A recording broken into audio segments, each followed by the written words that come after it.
Hi guys, so today's my talk. Sorry, I was just busy getting the background and forgot because it's not my go today. Being interviewed by the fabulous Rickylee.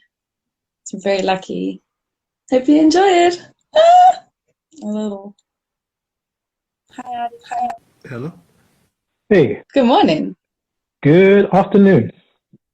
Oh, afternoon. I'm sorry. I'm so used to them in the morning. What we'll do is can see what we've got. Four people on already. We'll give it a few sets and and then we'll get to talking. Yay! I'm so excited. Yeah, Thanks, Mark. so good. Just for those guys listening now, just let us know if there's any problems sound wise or visual, and then hopefully we can correct it in time. Hi, Karen. Hi, Vivek. Hi, guys. Nice. Nice one, Vivek. Oh, seeing hearts. What are those? Oh, who sent those? Oh, thank you. Oh no, thanks, guys. Always perfecto. Thanks, Oh, Sean. all is perfecto. Thank you.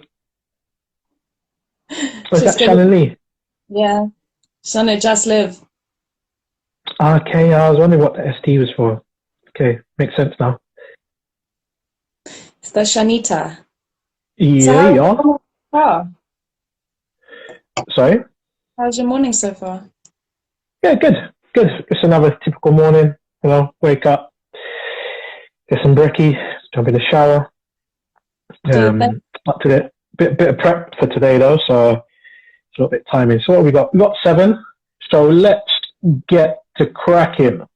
So guys, hi everybody.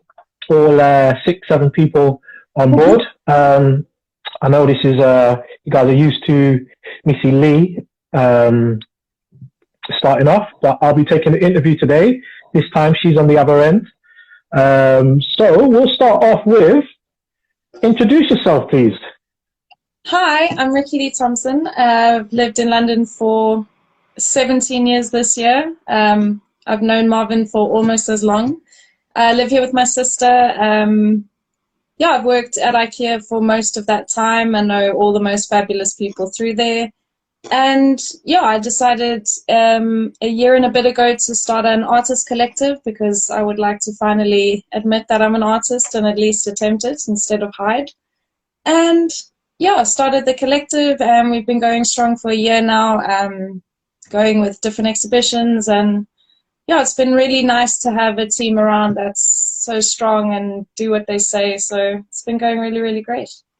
And Yeah. that's Okay, that's you. Yeah. All right. I'm sure we're going to find out a little bit more. your But we'll start off with some of my questions. So, when were you first exposed to art, or when did you start to appreciate it? We did it all through school, but the first art teacher I can remember was what we call Standard 5, would be grade 8, just before you go into high school in South Africa. And she's the first art teacher I remember, so I feel like that's the first time I started to pay attention to art. Then later on in high school, I took art right until the end, and the history of art's always amazed me, different architecture, loads of different mediums. But yeah, I would say sort of 11, 12, I started to sort of have a massive interest, but still really afraid. But yeah, around that Yeah. time. So, do you remember being younger? Did you have show any interest before that? Were you like doodling? Did you have anyone around you, sort of inspiring you? I suppose like we used to draw sort of all the time in coloring books. I'd sit with my stepmom and she'd color with me, but there was no sort of drive that like I was drawing on everything, or it was just sort of I've always appreciated it, but in sort of that age I started to take it a bit more seriously. But yeah, we've always had coloring books and the standard kiddie things. We call them Yeah. kokies, we have felt tips. And yeah, that was Yeah. just, but nothing overly creative, no, not really. My dad and I suppose my dad's the family company did steel engineering, so they'd always be designing gates, and I'd always see my dad doodling the same little things while he was on the phone. But really, I mean, that's as close to kind of any inspiration. But suppose maybe that's my appreciation for really amazing metal work. Okay, cool. I was going to say, in regard to that, so you had your teacher at roughly around 12 years old, that kind of got you into your art teacher that kind of got you into art understanding. So that was that your first sort of like, hold on a sec, I want to do this, I can do this? I think that I can do this really only came around sort of in the last 10 years, if I'm honest. I've always been a massive supporter. I've always loved all my friends who are artists, whatever I could do to support them. But I just never had any kind of confidence in any of my ability, I suppose. There was a big fear for me for a long time. So it's sort of 7 or 8 years ago, I started to help another friend of mine start to do exhibitions and things. And then I tried to do my first one, and then that sort of just got swept underneath the table. And then I started to develop a proper taste for trying to express through art, for real. Okay. So during your time in South Africa, was there, because obviously, you know, a lot of the time, a lot of art expresses our experiences, whether it be through photography, through metalwork, clay work, pens, pencils, paints. Is there anything about your experiences? Tell us a little bit about your experiences in South Africa that might have inspired some of your current art today and your current art experiences? Well, I used to hang around with all the BMX boys, and there was a strong thread of graffiti. And I was really, really lucky to be in a scene where in South Africa, the graffiti is still very, very sort of underground, and it wasn't at that time like everything was illegal. It's a very conservative country. There's places in Johannesburg where it's, you know, all arty and that, but I grew up with people who would paint trains and, you know, take me out, show me little bits and pieces. So for me, South Africa and graffiti, it might be my way to for my connection to home, but that's the current thing that I'm trying to understand is the graffiti medium and their color theory and everything that goes into their culture. Yeah. But yeah, South Africa for me, that would be the only thing I would say that really, I mean, I was around fantastic artists. My dad's friend was a phenomenal artist, but it was more like he was my dad's mate. We didn't really discuss the nuances of, you know, why he did that and his style. Yeah. But yeah, the graffiti side for me, it's a deep, deep love from South Africa, and it's stayed with me throughout. I can sit for 8 hours and watch someone paint something, no problem. Yeah. Love it. Yeah, and you know, you mentioned over there that it was quite illegal. I've spoken to a few South African artists in regards to graffiti, and it can be quite dangerous, literally life or death over there. Were you caught in any of those situations while you were over there? I'm a complete, we call it a path in South Africa. I like legal walls. I'm really not on the my friends have been shot at, they've been arrested, because we're also coming from neighborhoods in South Africa that weren't, you know, these people had to steal their paint. You know what I mean? It was really that really raw underground side of graffiti that I don't necessarily have any way into right now because I'm older and I'm not catching on the cuck when I was younger that I did. But yeah, I mean, I know all the stories and stuff, but I was never cool enough to be there. I know, but that's when we were so carefree, and it was a way to see these boys that they were super tough. Gang life wasn't a joke, and you know, people talk about it here, but you know, these boys were really living a very, very hard life. And to watch how beautifully they would use colors that don't suit their life, you know, they'd throw up a hot pink, you know, and you just see the way that they were so sort of free and happy in those moments. And then as they start painting, you could see that pressure of the world again. And that was something that's always, makes me really emotional. Yeah. Oh, it's really And you see artists that just, like, they're committing a felony, but they have to get it out. And that's something amazing to me. Yeah. So were you, because you're quite passionate about that, were you, just a little, so were you like the only, sorry? I also cry all the time for people who really know me, so it's okay. Were you like the only female there at the time, or were there like other girls around? Were there any female artists at the time to sort of like make you think about getting involved in it? Did guys let you have a go? Were you interested in picking up a can and spraying on a wall at that time?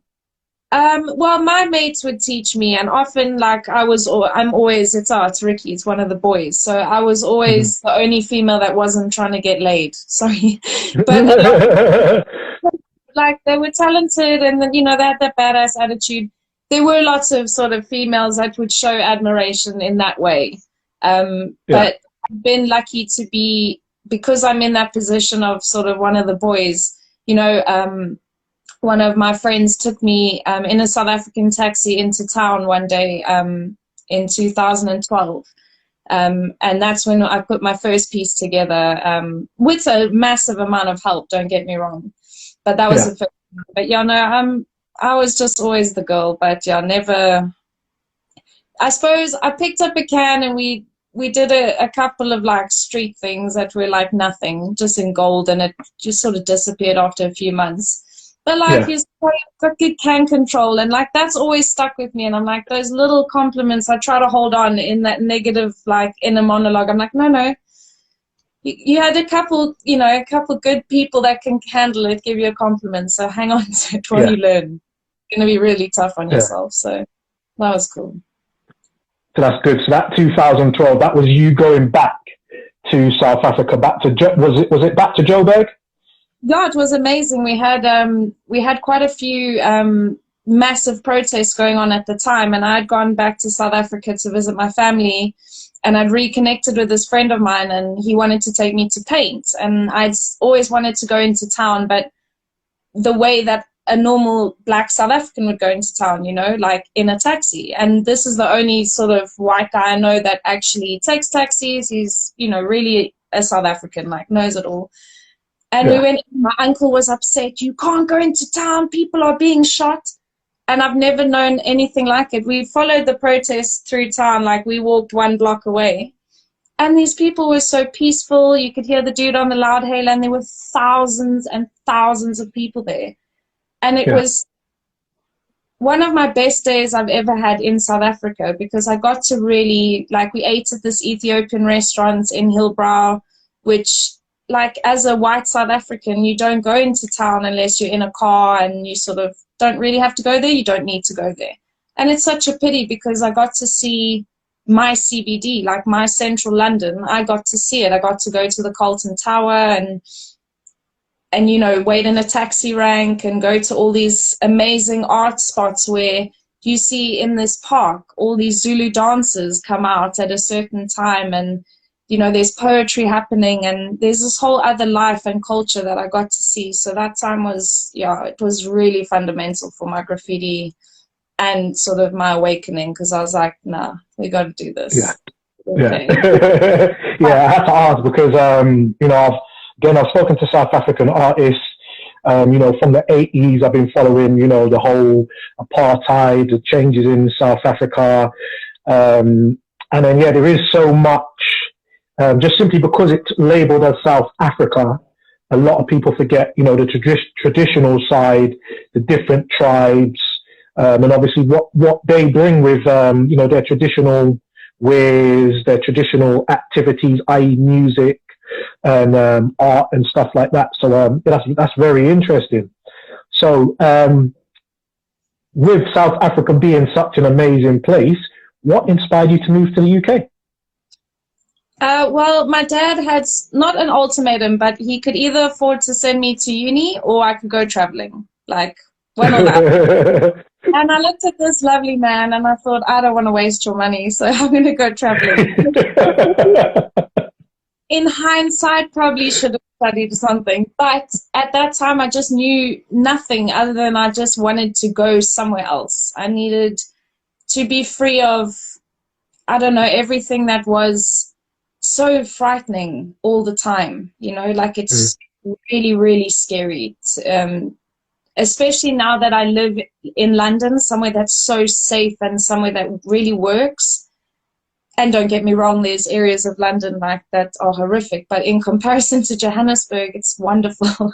It's clean, it's so beautiful. People really care, you know, about things working. So that's really nice. And going home, it's the only time I haven't been afraid really is my last time going home, which was a really nice feeling. You know, that feels more like South Africa. I know a lot don't agree with me, but from going home 5 years ago to going home recently, it just feels like there's a lot more of everyone out together. You know what I mean? It's not all white people out, all black people out. It's just going to a bar, and like I was taken aback. There's like big billboards with black families in the adverts, and it sounds so stupid to say. I know we've been sort of independent and free since '94, but I haven't noticed that. I've gone back at different times, and that's how I sort of see the things that worry me or make me feel a certain way. Is I just judge on how I feel when I go home. And it was really nice to go home and not be afraid, and to have Uber and like feel like I'm still so weird. And me and my Uber drivers are like putting South Africa right. You know, like I'm like, Ronald, dude, you and I, we need to run this because it's ridiculous. But yeah, so South Africa is such a minefield for me, but sort of rambled so much I forgot what you asked, Marv. Sorry. Yeah. So dad gave you an ultimatum. Traveled, and then I got to London and met my best friend, but she hated London. Like she really didn't dig it, and I was having such a blast. I really was, and I think I just started at IKEA with you as well. So I was like, no, I like it. Like, so she left, and 17 years later, yeah. So you stayed, okay? Because that was going to be my next question. Like, what was it your intention to stay, or was it just a travel? Because I don't think me and you have ever had this conversation, to be fair, in regards to why you stayed, why you were even here. I just, as far as I was concerned, because I'm so used to so many different people traveling, and where I live, there's so many different nationalities. Working in IKEA, there's so many different nationalities. You kind of just assume that, people, if you've got a job, then you're here to stay, basically. So that's very interesting. I didn't know that. Cool. Yeah. So, funny. So, what inspirations have you found here that have helped you to create art? In the UK, you've given us some really nice feedback about South Africa. How has the UK inspired this journey? When I first got here, none of my housemates wanted to come with me to the Tate, and you always hear this amazing stuff about the Tate. And so I ended up going, and they had an indoor, I don't know if any of you have been, so as you walk into the Tate from one entrance, it's just a very long corridor right to the end, and it's like a long slope down. And what this artist created was a sunset indoors. There were smoke machines, and this very quiet, everyone was so quiet, and you could just hear like nighttime sounds. And it brought me to tears.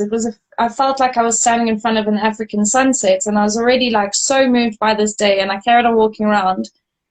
And they had my favorite Salvador Dali, who I'd loved since we'd sort of learned about him in school, and they had my favorite one. And I remember standing there and just like where he would have been in comparison, and just crying for like 20 minutes. And every time I try to fight it, and I'm like, not today. And I'm like, what? So that was my first moment. And there was this photographer lady there, and she asked me to stand just to be a silhouette for her and do some of that stuff. And that always sort of stuck with me, how much fun that collaboration was. And there's a regret's a horrible word to use. In looking back, I wish that had been a stronger moment. It's such a strong moment now, but I wish it had forced me into something a lot earlier than it did. But here we are, so can't live in it. But And yeah, so were that there any, so you got the Tate, obviously, Tate is you got massive. everything. You know, like that was just a small introduction to what London just has been every day for me. Every street you walk down, it's the architecture, it's graffiti, or it's amazing posters that have just been sort of thrown up. It's just, there's so much to see and appreciate here. It's so beautiful. So the Tate was just a snippet for London. Does it every day for me, every day. Yeah, yeah, yeah. There's so many different galleries, exhibitions, for all different types of mediums going on almost every day in London. So yeah, that is. I can see, where someone coming from abroad might be really super inspired, or there's definitely inspiration out there for different types of mediums. That's cool. Okay, so did you have dreams of doing anything else? So Dad's giving you an ultimatum. You decided to travel. You've come to London. I think you were working. Was it in a bar or restaurant you were working in before IKEA? Working in the Premier Travel Inn in the bar, where all the Oh, IKEA stay. And I told yeah, my future boss not to choke on his food and die, yeah. because there was no banter with this man, and we all got annoyed to deal with him because I don't know, I drew this short straw, and yeah, it was terrible. And then I got my IKEA job. So did you have dreams like when you came? Obviously, initially was just for travel. You've started a job. But did you have dreams of like doing anything else? Was there, obviously, I know I've been there through most of your journey, so I've seen the different things you've done. But obviously, for any aspiring artists who are paying attention, listening now, currently doing something that doesn't relate to art, was there anything that you spent a little time here now, you've decided you want to stay. Was there anything that you were thinking about, hey, do you know what, I want to do this, before you decided to go on your art journey? Yeah, I think there's been lots of different dreams, and I've tried them. And some of them, when you look at it on paper, they've failed.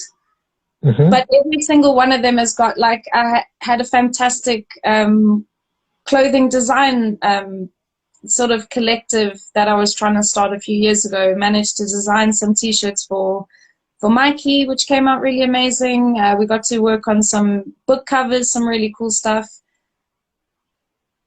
But then, I had to shut that down, and then that kind of sort of not killed it for a bit for me, but I was more selective in who I chose to move forward with, because I think a lot of creative people have the best intention. I think a lot of people have the best intention when you go into something collectively.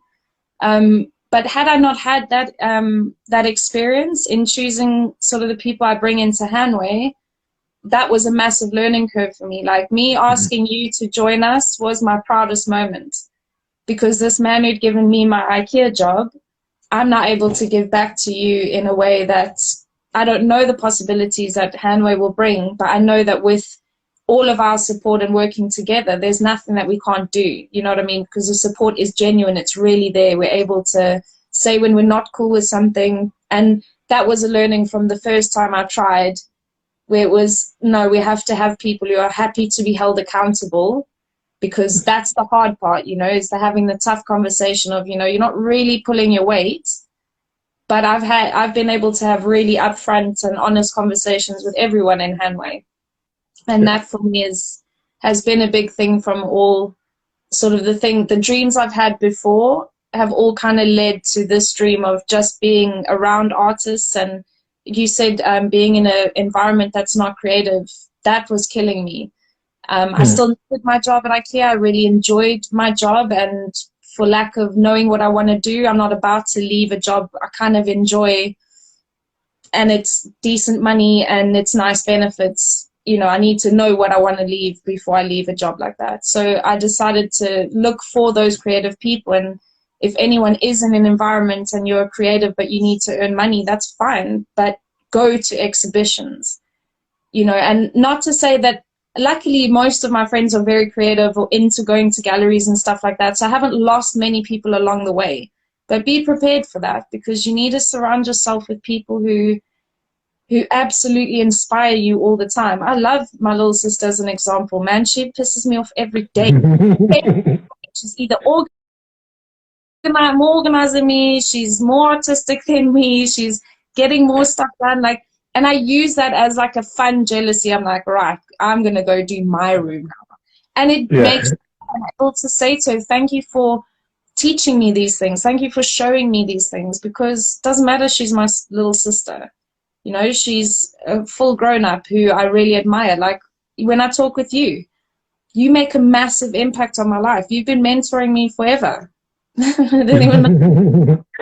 It's great to have that type of thing when you have people around you who let you dream and are still there for the next one, because I think you have to try things. You have to fuck something up every now and then. You can't have it perfect all the time. And you know, that hurt me a lot, the first collective not working out. But in the next collective, I couldn't be more elated. I'm able to help more people. I'm more positive. It's a really nice, it's a really great thing to be doing from those dreams. So yeah. I think that's an important message that you just kind of delivered there. I think the key points is, you know, if you have a dream, an aspiration to do art, I think most people know there is money in art, but it's not normally an instant gratification. It normally takes years, possibly decades, you know, first of all, to hone your skill, to find your inspirations. You know, you've had your talks on the different blockers that a lot of artists have in regards to a lot of their best work comes from them being in a dark place, and it's trying to find that balance. So I think what you've just mentioned there in regards to what you've called your failures really reflects on where you are currently and how you're able to deal and manage with all the current factors that you are aware of. And it will probably help you with some of the surprises that are probably still along the way.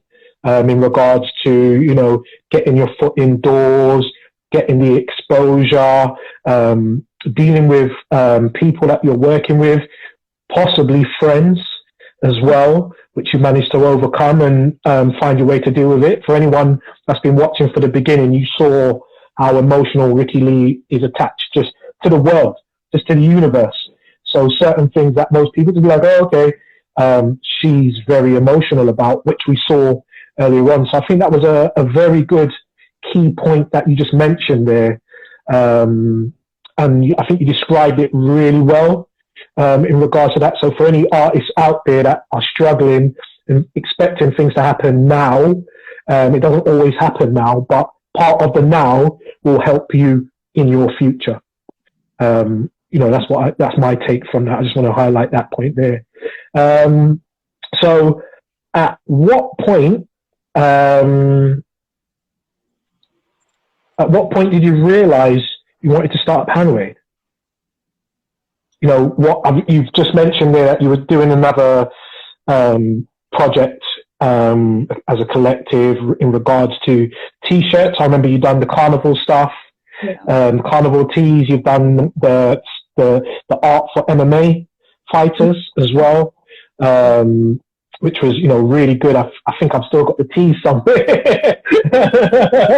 Downstairs now, I pulled it up and I was like, the one, the only MVP. Yeah, so you've done that, but what made you? Because obviously there was a bit in between. You know, there's some other stuff that you wanted to do as well, wasn't there? What were the other bits that you wanted to do? Because I think it's important to let artists know, and just people in general who have a dream, that sometimes it's a gap stop in between your dream, or you've got like maybe 2 or 3 different things that you want to do. So maybe go into a little bit about why you've got that anchor on your wrist, and it's not it's not rhyming slang. No, it's really nice. So yeah, I think also like the way that I sort of have had different dreams of that artistic outlet. I also have this amazing godfather who's a fantastic yacht master over in Greece, and my sister and I are very outdoors, and we have a little sort of a travel sort of channel that we're trying to develop on the side as well. So we were able to do it together. My sister and I, we became, we're sailors, actually. I was trying to think of some word, and I'm like, no, I can sail a yacht. I'm like, I'm a badass now. Not on my own.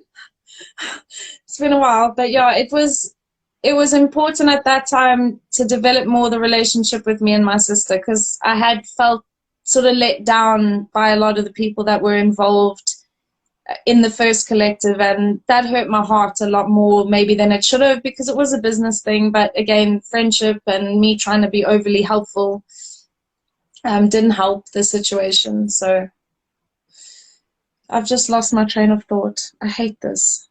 My memory's Sailing. Traveling. So we did a bit of sailing, and that was fantastic. I got to sail into the Bay of Biscay. We were supposed to move a yacht from France to Greece, me and my godfather. Unfortunately, the boat broke in the middle of the Bay of Biscay, so we spent 3 days in the most terrifying part of the Atlantic, which was a massive moment for me to have that kind of time with my godfather, being sort of as busy as he is and never having summers off. So I very rarely see him, and spending 2 weeks with him and learning that people really don't care about you. Not in, and I sounds very negative, but people don't really care. You know what I mean? And I'm giving a lot of people a lot more of me, because thinking they would care as much about me as I was. And that was my own fault, my own projection. But that trip was very hard physically, it was very hard mentally, but emotionally it was so fulfilling, and it gave me such a strength to come back. And that got me more involved in art stuff. And I was talking to more artists in IKEA, and they were so frustrated. There was no way to get into a gallery. And the more I just kept talking about this with this friend of mine, the more it just became more apparent. Like, I love a team. I really feel like a team can make a dream. And I feel like the collective was a way for me to really, really help people who are obsessive about their passion. And I don't have to get disappointed. You know what I mean? You're already obsessed with your photography. Cool. Here's a place for you to show it. I will coordinate the lights. I will move the earth for you, because I wasn't so confident in my artwork, but I can manage places and things, and I've got space, and, you know, we can have a party, and that's cool, and I can do that. So it gave me a way to really support art in a way that was so phenomenal, but forced me to do more art, because I couldn't be a pussy about it. If I'm going to really manage other artists, be an artist myself, I have to start doing it. So that's been quite fundamental, really. Yeah, good. Yeah, I like that. I think. I like Skipper. Okay, so now that you've given us a little bit of insight into, you know, your beginnings here, you know, you've given us a little bit about South Africa, your beginnings here, your ups and downs along the journey, the different things. I think that last story was really important, because it sounds like you know, you're on the sea, you got back to nature, and you're realizing, you know, the most important things in your life, you've come back, and all of a sudden you've got this newfound energy to continue, you know, what you started. So how was it, first of all, organizing your first exhibition, and second of all, actually doing your own exhibition with your own art? So if you answer the first question in regards to setting up and organizing Hanway Collective. In fact, sorry, I'm going to cut you there. Yeah. What inspired you to, you know, one, call it Hanway Collective, and do it this way? So we both have a fantastic friend, Louis Toster, who owns a phenomenal bar, Troy 22, Toster. And our wonderful friend, Laurent, started to manage the bar for Louis. So Laurent and I got to talking, and, you know, and I was saying about galleries and all this, and we came up with this, you know, why don't you use it, you know, the bar? We don't use it at certain times. So then, you know, I had this phenomenal place, and I had this collective of artists that kind of you know, if I start a collective, are you guys down? You know, I've started to do that around work and quick little smoke breaks and in the canteen. And then, yeah, it's just, to be honest, without Luis and Laurent, it would be very different. I mean, even Hanway Collective, the bar is on Hanway Street. There is no way without the two of them, you know, when I was thinking, what could I call the collective? It was just, I mean, first of all, the street is actually named after the man who invented I don't know if it's the retractable umbrella or just the umbrella in general, forgive me. But I thought, how London, an umbrella, like the street is named after the thing you absolutely have to have in your pocket at any moment, because London can do that. And I want to always look back in such a fond way, no matter where Hanway Collective takes me. That's where the roots of, you know, real friendship, real loyalty, people who have really come through for me. You know, Luis is always there when I need something. Laurent is on the phone. He's, you know, doing what he can. And I know a lot of people who've been let down immensely by their mates, like in a big way. And people are all talk and it's, oh, great idea at 3 a.m. But like, it was a great idea at 3 a.m. and it's come to like a year later and we've had 10 exhibitions. We have the whole of this year planned, which I'll replan.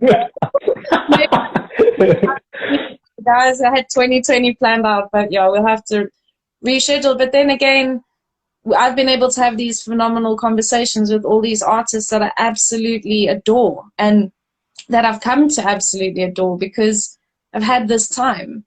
So yeah, the Hanway stuff always has to go back to the support that Luis and Laurent have always shown, and then obviously you guys, you know what I mean? It's always a good time when we're at Troy. I don't know anyone who's had, like even Shan's phone got stolen at Troy. Well, not at Troy, sorry, nothing goes to get stolen there, at McDonald's, and she came back. We just had to give her a couple drinks. She had a great night, even though her stuff was stolen. It's a phenomenal night out. So I feel like we keep that energy in how we are, and yeah, for me that was how Hanway sort of came about, the name, and yeah, I always have a lot of love for those two good guys. So how was that first exhibition that you put on? I was a little sneaky because I did it with someone else because I was terrified. So I did it with a fantastic artist, Alex Pasquale. I was very into like half naked men at that point. Don't judge me. I'm not a pervert. A little bit, maybe, but I'm an artist. I can say I'm not a pervert.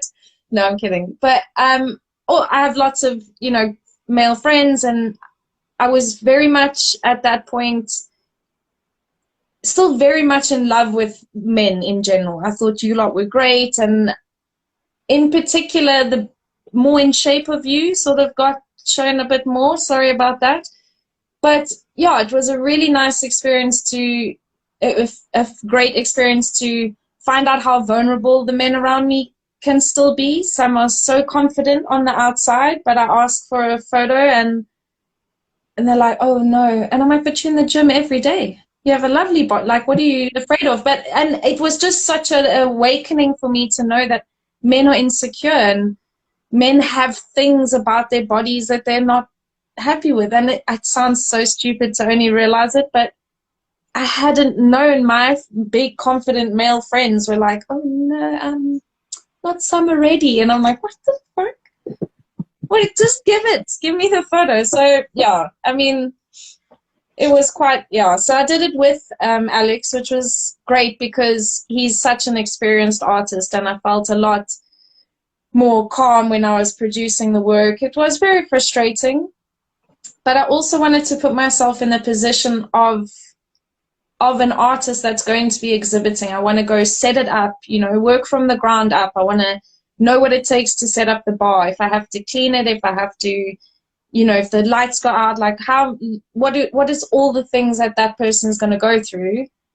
But I also have to produce a whole show at the same time as figuring that out. So I like to put myself in that situation where you then know what the next person will possibly go through, or you have a little bit of a better idea, so you're able to offer them that support where you know, my first solo exhibition was quite different, but we'll talk about that in a bit. But my first one was really cool, great fun, but having another artist with me, much better idea for me. So, so for any of you guys planning to do any sort of exhibition, hoping to do an exhibition with Hanway, if you are nervous, like the founder of Hanway has been, do it with someone who's maybe a little bit more confident. Because at the end of the day, it's more about people seeing your work, getting your work exposed. So, you know, if you have another artist there, they might take all the attention away from the people, you know, coming up to talk to you and stuff like that. But at the same time, people actually get to see your work, and you now have a body of work, something for your portfolio that shows that you are, you know, an upcoming artist. And it's a really good place to get feedback from, as well, with other artists there, members of the public just popping in, as we've captured on, you know, some of the events. So yeah, for all you people out there that are thinking about it, or, you know, have been worried about getting your work out there, how do you get it out there, and you're looking for other mediums other than Instagram, contact Missy Lee, Alpha Female. Make sure you get in touch. So what's it like being able to provide space for other artists to exhibit their work? How does that make you feel that, you know, you've gone from this person who, you know, surrounded by South African graffiti artists, you've come over to London, you know, you've seen all this inspiration from the different galleries and exhibitions. You've now tried your hand at, you've had one go at building a collective together in regards to your art and how to express your art. It didn't go the way that you thought it would. You had a little stopgap in between with the thought still on your mind. Now you've got Hanway, you've put it together, you've done your first exhibition, you've gone with a confident artist to sort of like help you with those feelings of actually exhibiting. So not only are you putting on the exhibition, you're also exhibiting. How do you feel providing that space? You know, it's now happening. It's happened now. How do you feel about that? I don't know. I feel really lucky. I feel so lucky to be able to do that for people. Like, I feel really happy that I'm a person that Luis can trust, you know, with bar keys and, you know, leaves me to it. And that's also important to me, that there's someone that, you know, I respect and I trust, and, you know, they've given me this opportunity. So I just feel really lucky because, and I think people are quite apprehensive at first, you know, because I'm like, oh, I have a pop-up gallery that I run, and they look and they're like, oh, how much is it? And I'm like, we have a small amount we make behind the bar, but the exhibition is for free, guys. Please really come and talk to me, because when we're out of this, we want to fill the whole world with art. So the more that you're on it, because I'm not, you know, there is a percentage of the commission that I take, which is 20%. I'm quite upfront about that. And it's just about exposing as much as you guys are prepared to expose. So, you know, let me know. Come and hang out with us. I think the main thing that's made me a bit sad is that initial apprehension from people, you know, like, oh, how much money do you want from me? And I do get that. And I do obviously want this to be something I can one day leave IKEA and do full time. So I do want to make money. There's no doubt about it. I want to be make commercial art. I want to be able to help other people sell their art. But yeah, that first apprehension breaks my heart a little, because that's the main thing. I could see there was no way for us to get an exhibition together unless we took it on ourselves. So I'm really lucky to be in this position, and super grateful to Luis for letting me, you know, have the run of the bar and utilize it as I see fit when they're not using it. So I feel very lucky. Yeah. We're honored, actually. And I can verify that, you know, I was able to do my exhibition through Hanway as well. You know, sold a few paintings, given a commission, which is, I believe, is quite reasonable, especially for the exposure I got. And again, the confidence, it was one of my goals that last year to exhibit my work. And the universe kind of put, you know, you were doing your thing, I was doing my thing, and it just kind of like came together in the end, and I was able to actually achieve my goal with a friend as well. So that felt, for me as an artist, a photographer, that was such an amazing feeling for me. And I was really under the weather at the time as well.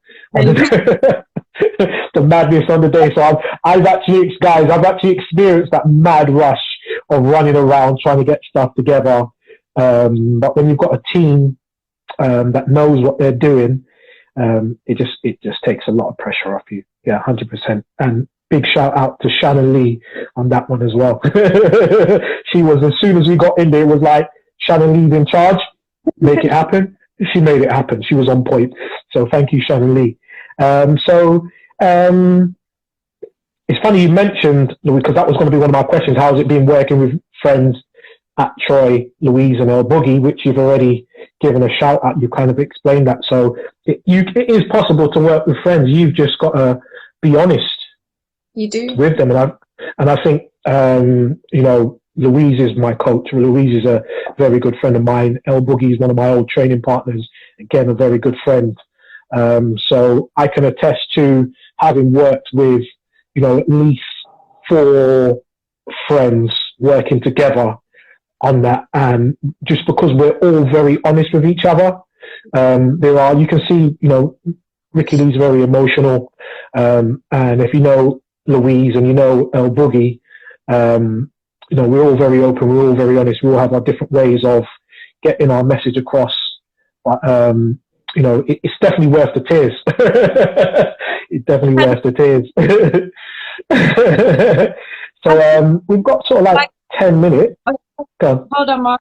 You just pointed out now, sorry, just to reiterate, like there were 4 of us and we really have a proper friendship.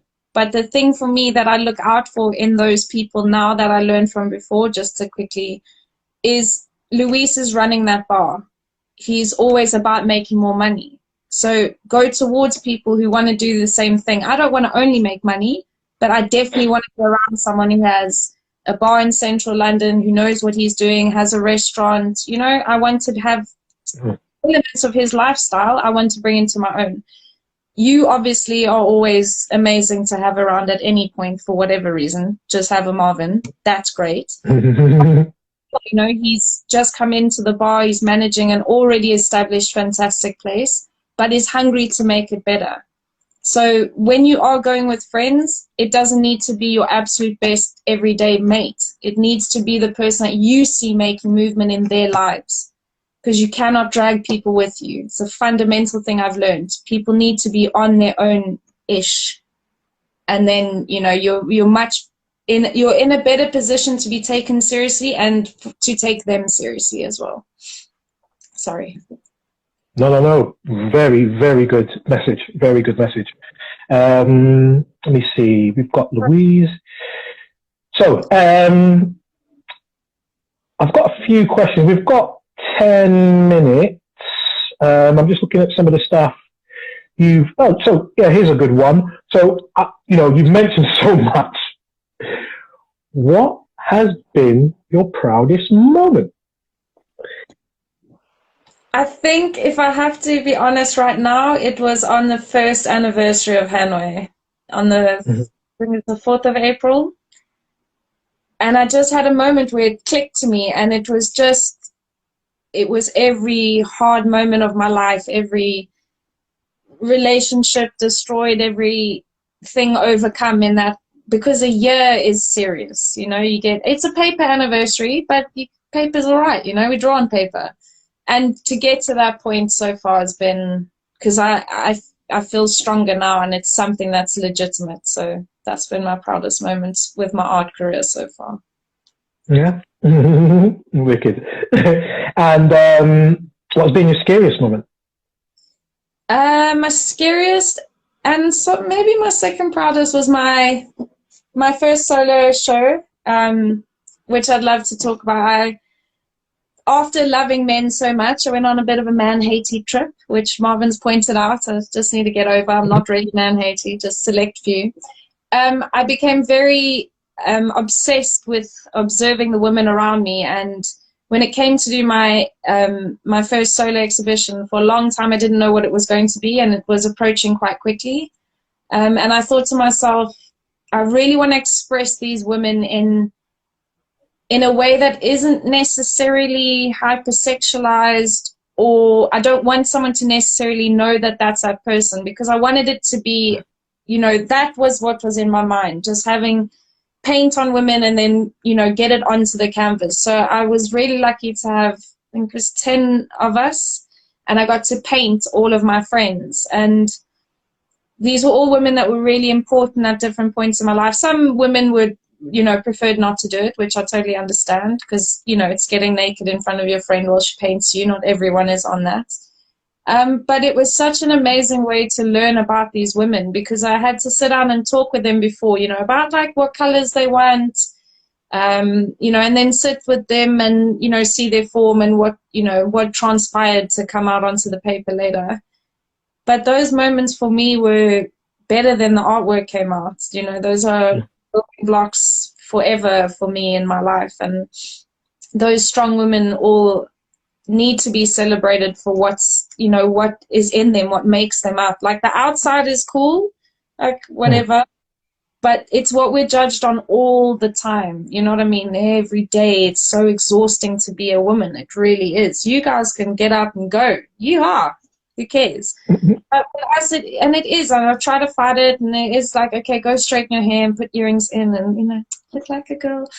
But, you know, there should be moments where I don't have to do that. And that's also been a big thing for me, is learning my line with my feminism and how much I love women, and being able to love women again, because I have a very estranged relationship from my biological mother, and I've not trusted females for a very, very long time. So this was a really amazing way to give back to those women and to women in general for me. Mine was a South African flag, and there was a lot happening with the Am I Next movement in South Africa because of the horrific rape and murder of women, and it's really quite horrific. So yeah, we had that information a few days before, and then I knew I had to be the flag, because it's in me. You know, I don't match, I don't belong in Africa, I get it from my melanin, but it's just in me, and I fear for women all the time, because they're the most beautiful things and should be protected. You know what I mean? They are complete bitches. Don't get me wrong, fellas. I live in the real world, but women should have a space to be feminine and kind and soft, and I'm working on it very hard. So I hope you ladies forgive yourselves, because you're phenomenal. Thanks, girls. Yeah, I'm gonna get wall on the floor, and Shan walked in and she went, yeah, okay then. I was like, I'm excited for my show. She went, oh yeah, it looks like it, dude. It really does. And she like stepped over me and walked out the studio, and I was like, I'll be okay in 10 minutes. That's not good. That's really good. So I wanna, because we've got like, we can go on longer, but we've got like 8 minutes to go. I'll get this question in. What would be your dream commission for design space look like? What would it look like? What would your dream commission design space look like? So I dream to have a huge Hanway lot with big containers and studio spaces where lots of different things can be happening at the same time. And I want it to be really closely connected to the community, and bring a lot of mental health and art together. Just a space where everyone can go and create something very cool for themselves, because I find that that's a lot of the time all you need is just somewhere to go, and it can save your life. So I'd like to have that. Wicked. Yeah. And so how are you, while the pandemic's going on, what are you working on at present? Obviously we had to shut down the exhibition, so I'm just working on, we set up a new YouTube channel, and just, yeah, networking with as many artists as possible to try to, you know, further the cause when we're out here, give them, you know, the opportunity to exhibit with us at Hanway. But yeah, I've been really, really blessed, because I have a beautiful home. Shan's down the garden. We've got a park up the road. Like, if I'm honest, I'm really having a great time. I'm able to look into things in a more deeper level, the mindfulness that you introduced me to through Guy, who's up on YouTube from yesterday. So check that one out. It's really cool. And Marvin's. But yeah, just focusing on getting content for our YouTube channel and reaching as many artists as we can, because this is a time where we've got a bit of time, and if we can then come out of it stronger all together, how much more fantastic can that be? Wicked. It's good to see that you can be productive and very adaptable as well, because you already had the year planned out for all your exhibitions. COVID has kind of thrown it off a little bit, but it sounds like, for me, and obviously knowing you for so long, that you've adapted very quickly and really well. Do you know whose fault that is in a large amount? You. Because I had to work for Marvin in activities in IKEA Wembley. Now, anyone who doesn't know that, we had to do seasonal stuff. The first day I got there, Marvin took a bit of cardboard. Oh, this is all we do. The next day, I was moving 85 pallets upstairs. So I'm very adaptable, and I have to say, because of those times in IKEA with you, because we had to just be able to change and keep a chipper attitude. And I didn't like that before. But it's made me much more adaptable. So I have to thank you, Mark, because it really has. You can have a shit show in that building. You know that. Anything could go wrong. A delivery doesn't turn up. Space isn't cleared. So you got to, let's deal with it together. See? Yeah, you wouldn't understand. That's why I didn't explain it back then. It was like, eventually you'll see. He needs nails. He needs to be clean. That's wicked. Okay, so as we're coming up to the end, a couple minutes, give us your details, your shout outs. Obviously, shout out Vivek, Berenice, Nicola, and also RE, because I know all you guys really contribute. We'll be interviewing, or Missy Lee will be interviewing Berenice this week, and Vivek. And who else is? Oh, and Shannon Lee. I know we mentioned Shannon Lee earlier, but we'll be interviewing Shannon Lee as well. Me as well, another one, but yeah, don't worry about me.